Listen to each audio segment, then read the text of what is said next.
اور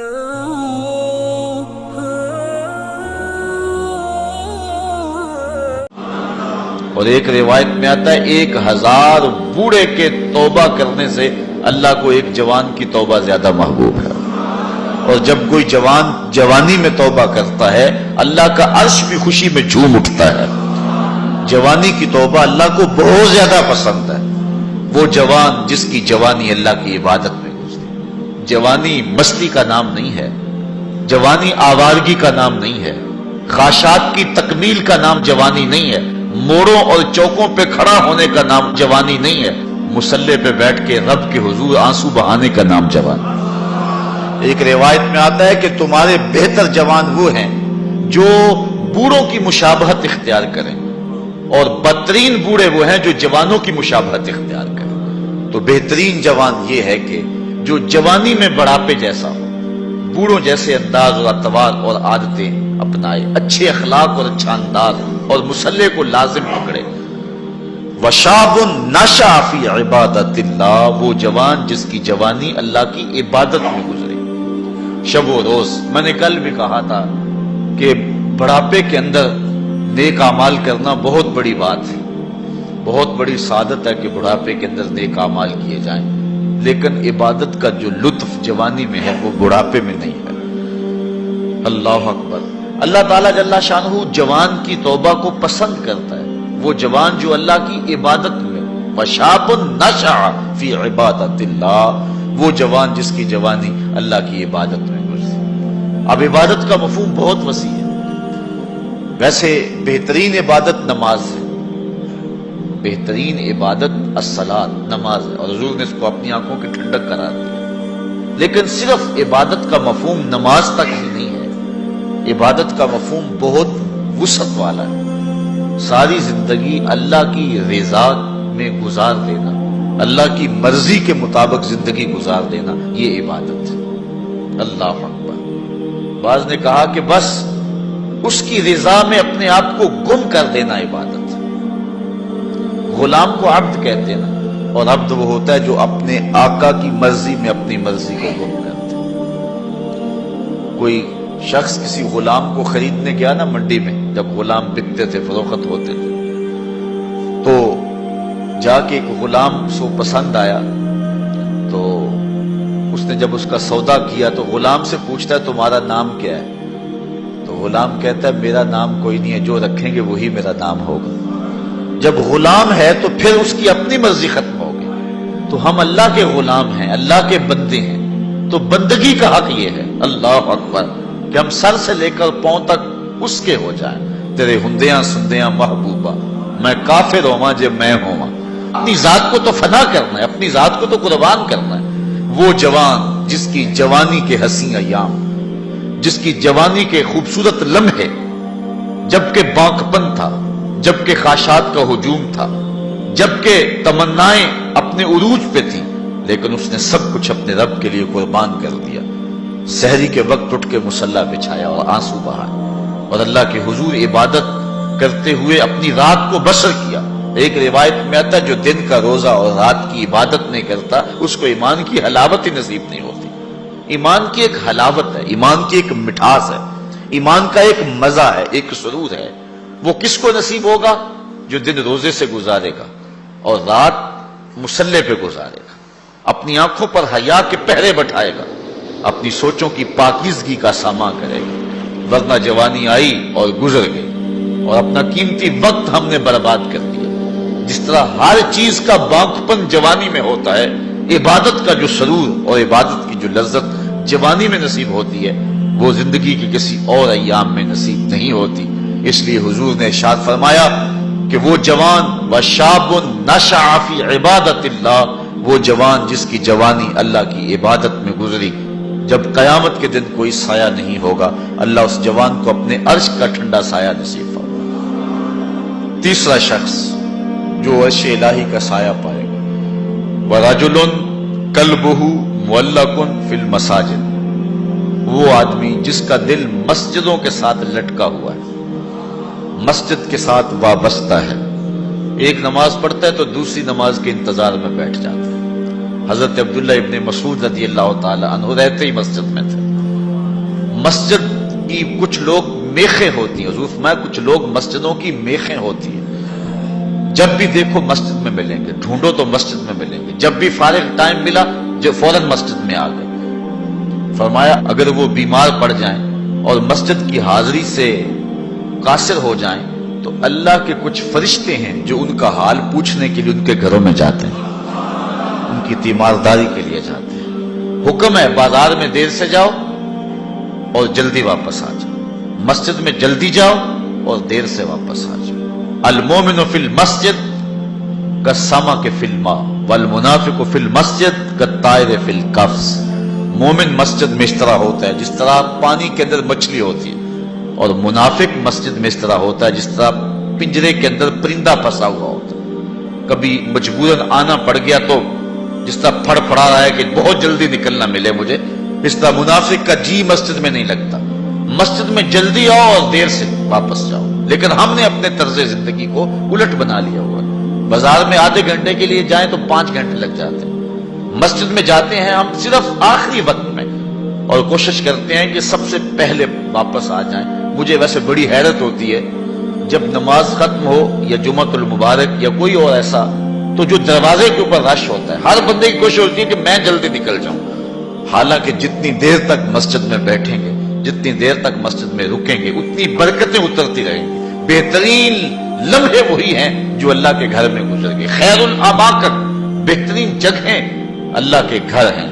مسجد کی آبادی اور مسجد کی ستھرائی اور صفائی اور مسجد کی تعمیر و تزئین کے لیے جو لوگ وابستہ ہوتے ہیں بہت بابرکت لوگ ہیں۔ حضور نے فرمایا من بنا للہ مسجدا بنى اللہ لہ بیتا فی الجنہ، جس نے اللہ کی مسجد بنائی اللہ اس کے لیے جنت میں گھر بنا دیتا ہے۔ کتنی بڑی سعادت ہے اس شخص کے لیے جو اللہ کے گھر کو تعمیر کرتا ہے۔ لیکن صرف تعمیر ہی کافی نہیں، اس کی آبادی رنگ و روغن اور رنگوں کے مختلف انداز کے فانوسوں سے نہیں ہے، مسجد کی آبادی نمازیوں سے ہے۔ نمازی ہوں گے مسجد آباد ہوگی۔ مسجد تو بنا دی شب بھر میں ایمان کی حرارت والوں نے، من اپنا پرانا پاپی تھا برسوں میں نمازی بن نہ سکا۔ جو مسجدوں کو آباد رکھتے ہیں، جن کے دل مسجد کے ساتھ لگے رہتے ہیں۔ ایک بوڑھی خاتون تھی، وہ مسجد نبوی میں صفائی کیا کرتی تھی۔ یہ ہم نے بھی بچپن میں دیکھا ہے کہ بوڑھی عورتیں مسجدوں میں آ کے جھاڑو دیا کرتی تھی، اب تو وہ تصور ہی ختم ہو گیا اور اب ہم یہ چیز نہیں دیکھتے ہیں۔ وہ ایک زمانہ تھا کہ سنِ کہولت کو پہنچی ہوئی عورتیں، ظاہر ان سے پردے کے حکام بھی ساقط ہو جاتے، تو ایسی عورتیں عموماً جب صبح مساجد سے بچے پڑھ کے چلے جاتے تھے تو وہ مسجدوں میں آتی تھی، اور ہم نے اپنی آنکھوں سے دیکھا ہے کہ وہ مسجدوں کی صفائی ستھرائی کیا کرتے تھے۔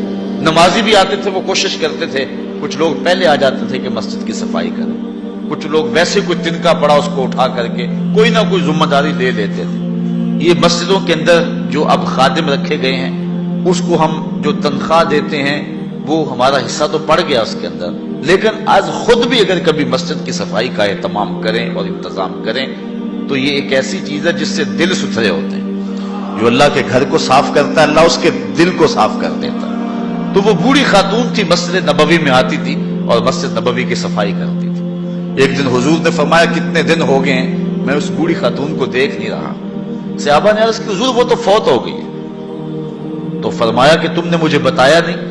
عرض کی حضور آپ مصروف ہیں کار نبوت میں، ہم نے سوچا کہ ایک عام سی خاتون ہے، ہم نے اس کا جنازہ پڑھا اور اس کی تدفین کر دی اور آپ کو نہیں بتایا۔ حضور فرمایا تم نے اس کو عام سمجھا ہے جو اللہ کے گھر کی صفائی کیا کرتی تھی؟ فرمایا مجھے بتاؤ اس کی قبر کہاں ہے؟ صحابہ کو حضور نے ساتھ لیا اور اس کی قبر پر پہنچے اور وہاں جا کے حضور نے دعا مانگی۔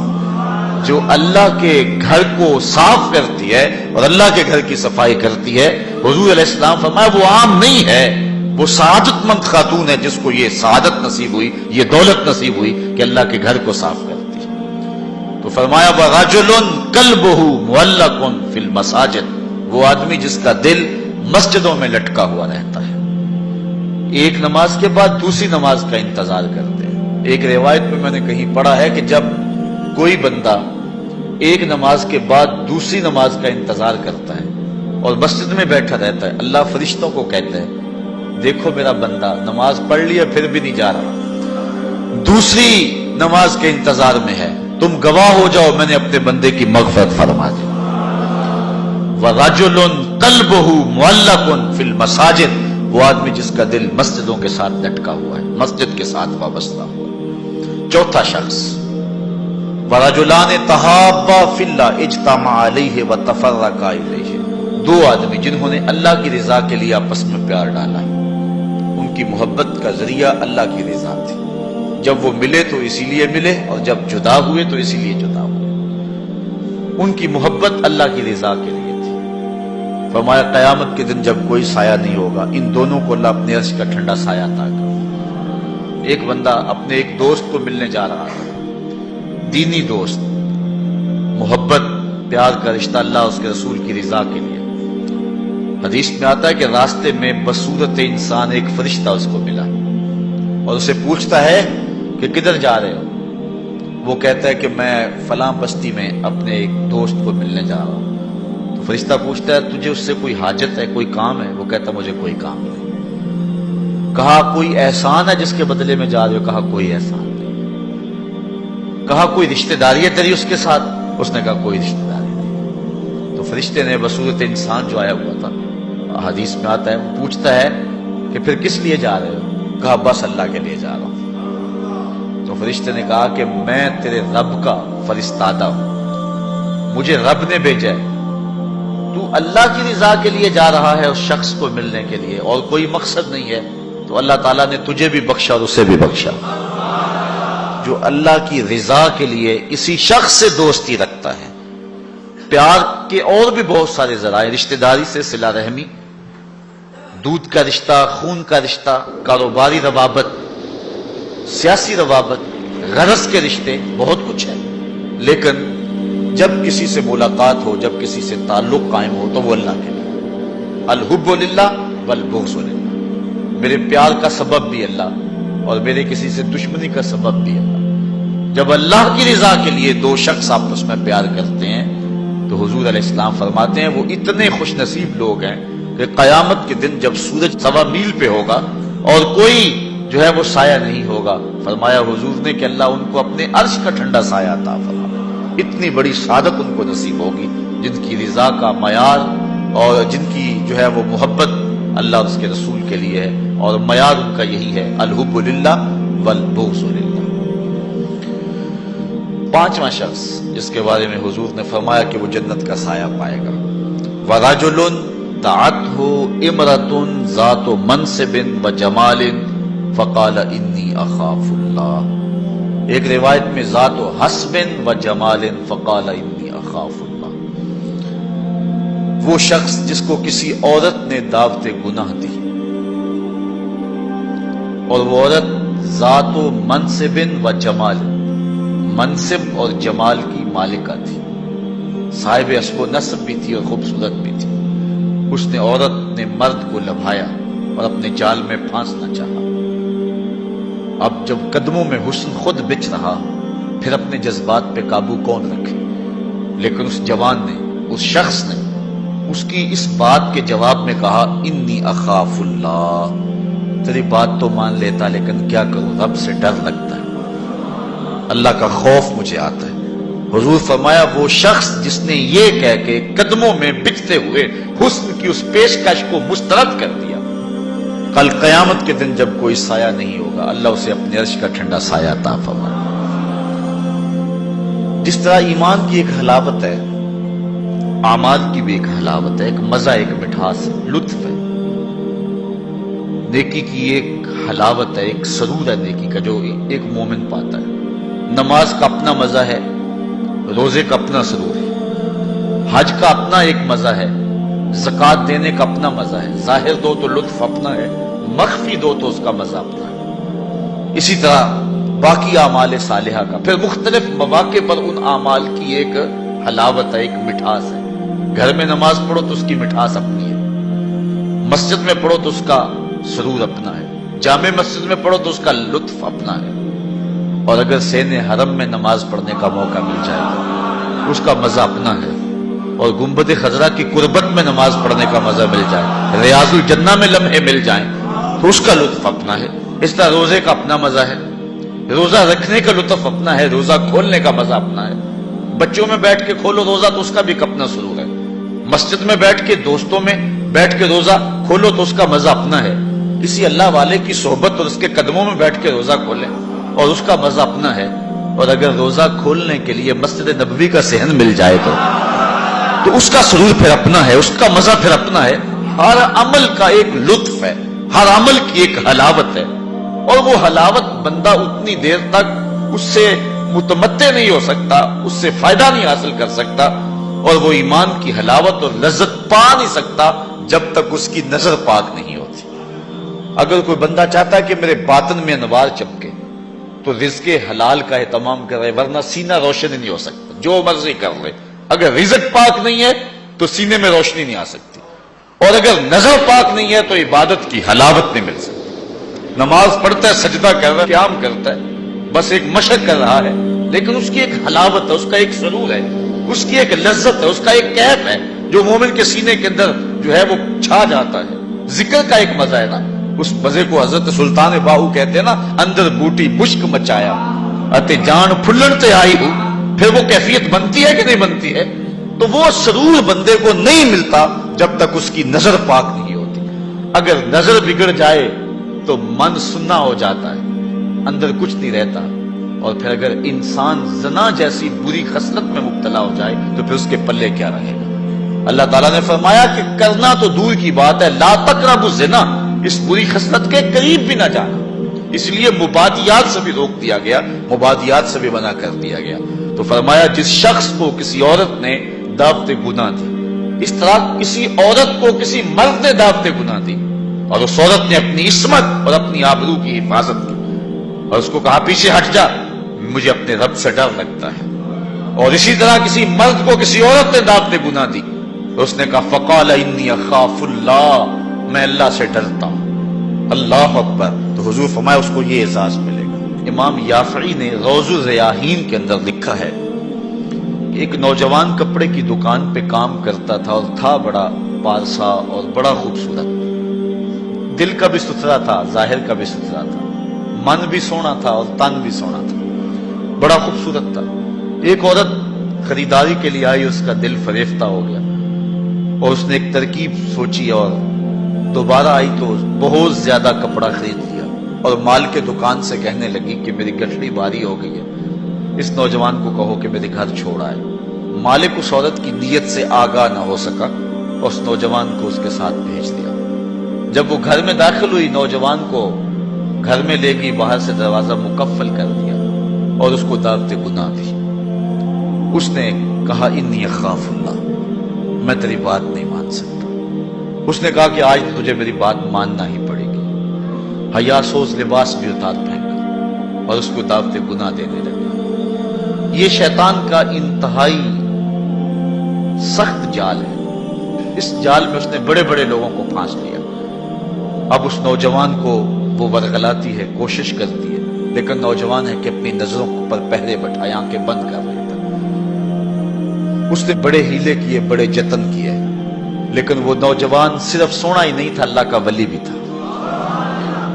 اس نے بہت جال پھینکے، لیکن نور کو رسیوں میں جکڑا نہیں جا سکتا۔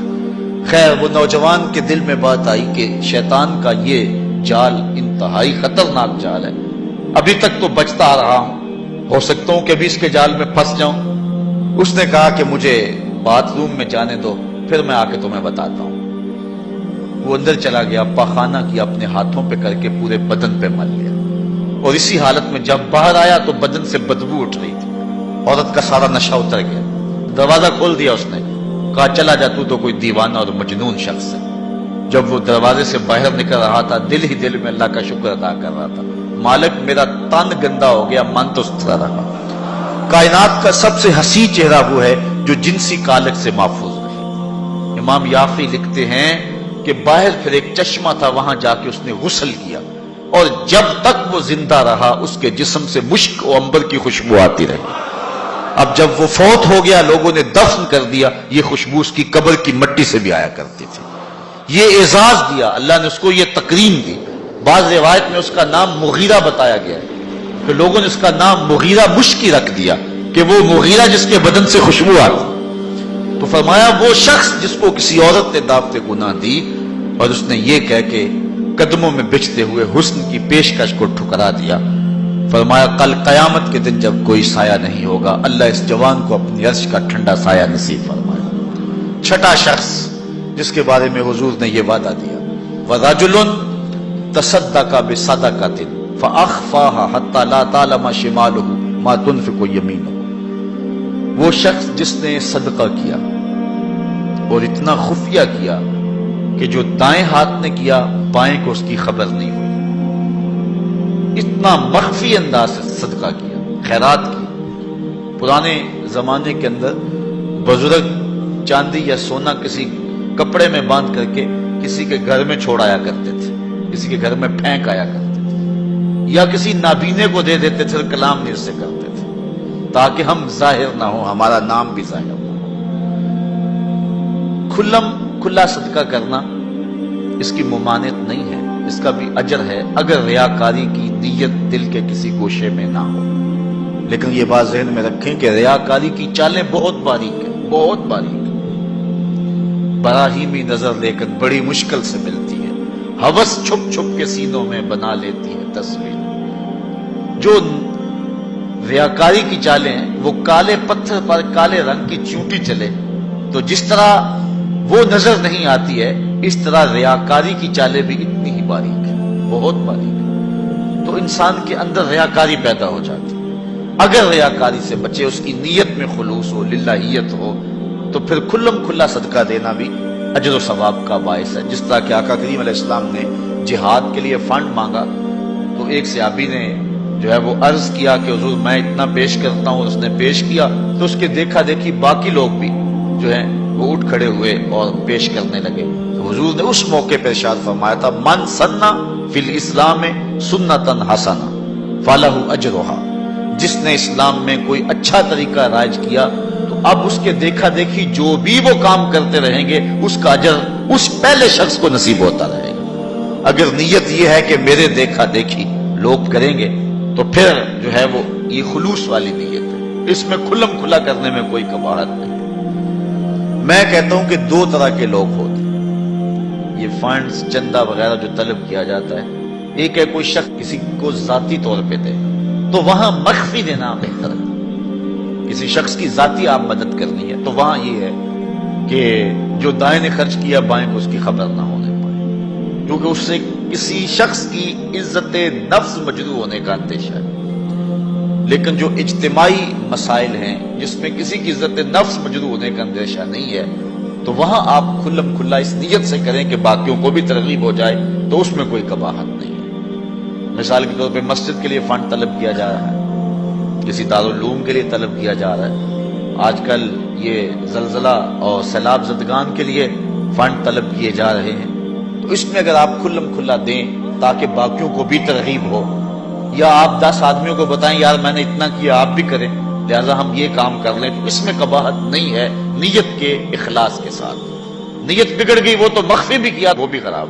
تو بات یہ ہے کہ صدقہ ظاہر کیا جائے یا صدقہ مخفی کیا جائے دونوں بابرکت ہیں، لیکن ان میں افضل یہ ہے کہ انسان مخفی کرے. اور حضور فرماتے ہیں وَرَجُلٌ تَصَدَّقَ بِصَدَقَةٍ فَأَخْفَاهَا کہ وہ شخص جس نے صدقہ کیا اور صدقہ اتنا مخفی کیا حَتَّى لَا تَعْلَمَ شِمَالُهُ مَا تُنْفِقُ يَمِينُهُ جو دائیں نے کیا بائیں کو اس کا پتہ نہ چلا. دائیں ہاتھ کے صدقے کا بائیں ہاتھ کو پتہ نہ چلا، اس کو خبر نہ ہوئی. کتنا بڑا اعزاز حضور نے شخص کے لیے مقرر فرمایا کہ کل قیامت کے دن جب کوئی سایہ نہیں ہوگا اس صدقہ کرنے والے کو اللہ عرش کا ٹھنڈا سایہ دے گا. اللہ کی راہ میں خیرات کرتے رہنا چاہیے اور صدقہ دینے سے مال گھٹتا نہیں ہے، مال بڑھتا ہے. میں اس کی ایک مثال دیا کرتا ہوں کہ پرانے زمانے کے اندر کنویں ہوتے تھے، اب تو ٹیوب ویل آ گئے، ہینڈ پمپ آ گئے اور بہت کچھ آ گیا زمین سے پانی نکلوانے کے لیے. لیکن اس وقت کنویں میں ڈول ڈال کر کے جو ہے وہ پانی نکالا کرتے تھے. جب جدید آلات آ گئے تو کنویں کی ضرورت ختم ہو گئی اور لوگوں نے یہاں سے پانی لینا شروع کر دیا، چونکہ وہاں پانی حاصل کرنے کے لیے دقت زیادہ برداشت کرنا پڑتی ہے. اب وہ کنویں کہیں کہیں آپ کو مل جائیں گے، مختلف دیہاتوں میں بستیوں میں آپ جائیں تو پرانے کنویں جو ہے وہ کہیں کہیں موجود ہیں، لیکن ان میں جھانک کر کے دیکھیں کہ ان کا پانی بہت نیچے چلا گیا اور بہت کم پڑ گیا. ان کنووں کو کسی نے بند نہیں کیا، لیکن اب پانی کہاں غائب ہو گیا؟ اصل بات یہ ہے کہ جب کنویں اپنا فیض باہر دیتے تھے اللہ نیچے سے پانی بھی انہیں دیتا تھا، جب ان کنووں نے پانی دینا چھوڑ دیا نیچے سے جو سوتے پھوٹتے تھے وہ بھی خشک ہو گئے۔ جو راہ خدا میں خرچ کرتا رہتا ہے اللہ اس کو عطا فرماتا رہتا ہے۔ شیطان کہتا ہے کہ خرچ کرو گے تو کم ہو جائے گا، لیکن رب کہتا ہے خرچ کرو گے میں وعدہ دیتا ہوں کہ بڑھ جائے گا۔ اب اللہ پر اگر کسی شخص کا پختہ یقین ہے، پختہ یقین، تو پھر جو ہے وہ اس کو خرچ کرتے ہوئے یہ احساس کبھی نہیں ہوگا کہ اس سے میرا مال کم ہو رہا ہے، صدقے سے میرا مال کم ہو رہا ہے، ایسا ہو نہیں سکتا اگر پختہ یقین ہے۔ حضرت رابعہ بصریہ سلام اللہ علیہا بہت سخیہ تھی، اور آپ کے ڈیرے پہ خانقاہ پہ لوگوں کا آنا جانا رہتا تھا، ان کو کھانا بھی کھلاتے تھے، اور درویشوں فقیروں کا مزاج ہی ہے کہ لوگ آئیں اور کھاتے جائیں۔ بابا بلے شاہ فرماتے ہیں ایٹو کھڑک کے دکڑ وجے تتا ہوئے چلہ، آن فقیر کھا کھا جاون راضی ہوئے بلا۔ حضرت غوث اعظم سیدنا شیخ عبد القادر جیلانی علیہ الرحمہ فرماتے ہیں آدھی فقیری جو ہے وہ خدمت خلق ہے، بھوکوں کو کھانا کھلانا اور ننگوں کو لباس پہنانا، آدھا فقر یہ ہے، آدھی فقیری یہ ہے۔